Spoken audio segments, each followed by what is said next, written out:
আমার স্নেহের 2024 সালের উচ্চ মাধ্যমিক পরীক্ষার্থী তথা প্রিয় ভাই বোনদের জানাই আমার চ্যানেলের পক্ষ থেকে সুস্বাগতম। আশা করি তোমরা সকলে বর্তমান পরিস্থিতিতে ভালো ও সুস্থ আছো। আমি তোমাদের জন্য এই ভিডিওতে higher secondary ABT test paper 2023-24 এসি3 অর্থাৎ এসি 3 নম্বর পেজের ইতিহাসে যে প্রশ্নপত্রের সেটটি রয়েছে সেই সেটের এমসিকিউ প্রশ্নের উত্তরগুলো নিয়ে আলোচনা করছি। তার আগে তোমাদের কাছে অনুরোধ, তোমরা ভিডিওটি না টেনে পুরোটা দেখো, আর যারা আমার চ্যানেলে নতুন তারা আমার চ্যানেলটিকে সাবস্ক্রাইব করে আমার চ্যানেলের পাশে থাকো। প্রথম প্রশ্ন, আধুনিক ইতিহাস চর্চার জনক বলা হয়? অপশান সির উত্তরটা ঠিক, ইবন খালদুনকে। 2 নম্বর প্রশ্ন, আমি নেতাজিকে দেখেছি গ্রন্থটির রচয়িতা হলেন? অপশান এর উত্তরটাই ঠিক, নারায়ণ সান্যাল। তারপরে 3 নম্বর প্রশ্ন, নতুন বিশ্ব শব্দটি প্রথম ব্যবহার করেন? সঠিক উত্তরটি হল অপশান এতে কলম্বাস। 4 নম্বর প্রশ্ন, যোগ্যতমের উদ্বর্তন তত্ত্বটি প্রচার করেন? সঠিক উত্তরটি হল অপশান এতে চার্লস ডারউইন। এরপরে রয়েছে স্তম্ভ মেলা, এখানে সঠিক উত্তরটি হবে অপশান সির উত্তরটি ঠিক, অর্থাৎ অমৃতসরের সন্ধির সঙ্গে হবে 1809 খ্রিস্টাব্দ। তারপরে শ্রীরঙ্গপত্তমের সন্ধির সঙ্গে হবে 1792। তারপরে সলবাইয়ের সন্ধি হবে 1802, বেসিনের সন্ধি হবে 1782। তাহলে বিকল্প সময়ের মধ্যে সঠিক উত্তরটি হল অপশান সির উত্তরটাই ঠিক। এরপরে 6 নম্বর প্রশ্ন, বাংলার দ্বৈত শাসন ব্যবস্থার প্রবর্তন করেন? 6 নম্বর প্রশ্ন, বাংলার দ্বৈত শাসন ব্যবস্থার অবস্থান ঘটান? সঠিক উত্তরটি হল অপশান সির উত্তরটাই ঠিক, ওয়ারেন হেস্টিংস। এরপর 7 নম্বরে, ভারতের ম্যাকিয়াভেলি নামে পরিচিত?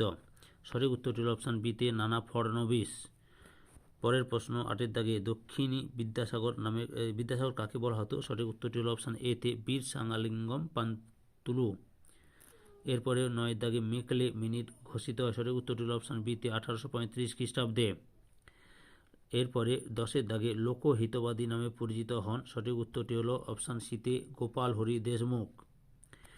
এরপরে চলো স্তম্ভ 1 এবং স্তম্ভ 2, যেমন নাইট উপাধি ত্যাগ হচ্ছে রবীন্দ্রনাথ ঠাকুর, কাইজার ই হিন্দ উপাধি ত্যাগ হচ্ছে মহাত্মা গান্ধী। তারপর জালিয়ানওয়ালাবাগের হত্যাকাণ্ড মাইকেল ডায়ার, আর হচ্ছে 14 দফা দাবি হচ্ছে মোহাম্মদ জিন্না। তাহলে এখানে সঠিক উত্তরটি হল বিকল্পের মধ্যে অপশান এর উত্তরটাই ঠিক। এরপরে রয়েছে 12 নম্বর প্রশ্ন, ভারতের প্রথম মে দিবস পালিত হয়েছিল? সঠিক উত্তরটি হল অপশান এতে 1924 সালে। তারপরে 13 নম্বর প্রশ্ন, সিমলা দৌত্যে নেতৃত্ব দিয়েছিলেন?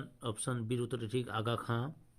14 নম্বর প্রশ্ন, ত্রিপুরী কংগ্রেসের অধিবেশনে সুভাষচন্দ্র বসুর প্রতিদ্বন্দ্বী ছিলেন? সঠিক উত্তরটি হল অপশান সিতে পট্টভি সীতারামাইয়া। তারপরে রয়েছে 15 দাগের প্রশ্ন, তাম্রলিপ্ত জাতীয় সরকারের ও সর্বাধিনায়ক ছিলেন? সঠিক উত্তরটি হল অপশান এতে সতীশচন্দ্র সামন্ত। এরপরে 16 দাগের প্রশ্ন, উদীয়মান সূর্যের দেশ বলা হয় জাপানকে? যেটা অপশান বিতে রয়েছে। এরপরে স্তম্ভ মেলাও দেখো, জেনারেল তোজো হবে জাপান, হোচিমিন হবে ভিয়েতনাম, চৌ এন লাই হবে চীন, আর হচ্ছে সুকর্ণ হবে ইন্দোনেশিয়া। তাহলে সঠিক উত্তরটি হলো অপশান ডির উত্তরটাই ঠিক। এরপরে চলো 18 দাগের প্রশ্ন, কিউবায় ক্ষেপণাস্ত্র ঘাঁটি নির্মাণ করেছিল? সঠিক উত্তরটি হলো অপশান বিতে সোভিয়েত রাশিয়া। 19 দাগে, জোট নিরপেক্ষ আন্দোলনের প্রধান উদ্যোক্তা ছিলেন? সঠিক উত্তরটি হলো অপশান এতে জওহরলাল নেহেরু। তারপরে 20 দাগে, সুয়েজ খাল জাতীয়করণ করা হয়? সঠিক উত্তরটি হলো অপশান সিতে 1956 সালে বা খ্রিস্টাব্দে। তারপর 21 দাগের প্রশ্ন, প্যাট্রিক লুলুম্বা ছিলেন? অপশান এর উত্তরটাই ঠিক, কঙ্গোর জাতীয়তাবাদী নেতা। এরপরে চলো 22 দাগের প্রশ্ন, সার্কের ধারণা কার মস্তিষ্ক প্রসূত? সঠিক উত্তরটি হলো অপশান ডি উত্তরটাই ঠিক, জিয়াউর রহমান। তারপরে হচ্ছে 23 দাগে, আন্তর্জাতিক মাতৃভাষা দিবস পালিত হয়? সঠিক উত্তরটি হলো অপশান বিতে 21 ফেব্রুয়ারি। তারপরে হচ্ছে 24 দাগের প্রশ্ন, ভারতের সর্বোচ্চ আদালত হলো? সঠিক উত্তরটি হলো অপশান এতে সুপ্রিম কোর্ট।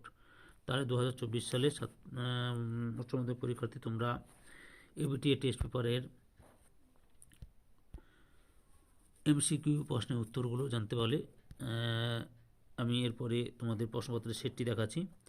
আর যদি এই ভিডিওটি তোমাদের ভালো লাগে অবশ্যই আমার চ্যানেলটিকে সাবস্ক্রাইব করে আমার চ্যানেলের পাশে থাকবে।